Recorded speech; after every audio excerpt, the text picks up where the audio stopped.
Hey YouTube, I just want to thank everybody for subscribing to my channel. We're about to hit 1,000 subscribers, so I thank you all very much for that. We're really close. I just want to give you guys an update. The last video I made with the head gasket, after I took it for a test drive, I started smelling a burning smell like rubber. And I was a little worried that maybe one of my belts were like about to rip or something, but when I checked and popped the hood, I saw a little bit of smoke coming from the header. And the turbo's oil feed line that was going down was actually resting against the header and ended up burning the oil line and making the rubber in the inside blister through the stainless steel lines, and all the oil spilled all over my header and ended up making my car go up in smoke. It was like a lot of smoke. Nothing caught fire. It's still okay. I drove it home. By the time I got home, I had maybe 2.5 quarts of oil left. I wasn't too far from my house, but I had like about 2.5 quarts left. All the oil was like spewing out of that, all over my headers, all over my fans, everything. It was pretty nasty. I had to clean most of it up. So what I did is I ordered a 90-degree oil feed line, so it's going to be like this shape. Instead of being straight, it's going to be 90 degrees. So it's going to aim away from my header, and I'm going to make it go looping around. Obviously when I get it, I'll show you guys how I do it.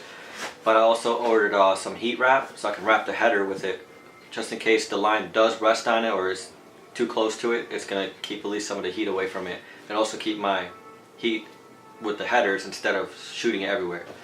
But also I got some solid motor mounts, because my old factory ones, I have no idea if they ever been replaced, but they completely ripped apart. So every time I gave it gas, I can feel the motor knocking forward, and when I let go, it would knock back. But I'll show you which ones I bought. It's for the front, back. It's for the driver, passenger, and the back. So here's what they look like. I'll put a link in the description below so that you can see it. But they feel pretty nice. I'm hoping they'll hold. Let me show you the T-bracket. Or this is the driver's side. This is the driver's side part. Feels pretty good. I mean, obviously I can't test it yet because the car can't drive. So. But yeah, I'm gonna show you how to install those. Also gonna do the oil feed line. I'm not sure if I'm gonna make a video of that, because you can just watch my turbo videos from previously. But I'll probably just do it anyways, just to help you guys. Also, I'm gonna be painting the valve cover. It's gonna be a wrinkle red to make it look like that JDM look. What I'm gonna be using is like the VHT wrinkle red. You have to order online. I tried going to my auto parts stores over here, but they don't carry them in stock. They only carry like a black or a gray, and I wanted the red, so I ordered the red ones, and I got them here now. They look like this. This is what you need. I ordered 2 cans. I got one right now sitting in the kitchen. Yeah, I got the other can inside the kitchen. That's going to be the one I'm using for the valve cover.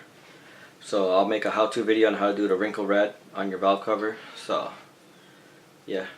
But I also want to thank you guys for subscribing to my channel. We're about to hit 1,000, so I'm pretty happy about that. I'm going to make some more videos of the solid mounts too, so you get to see how to do that.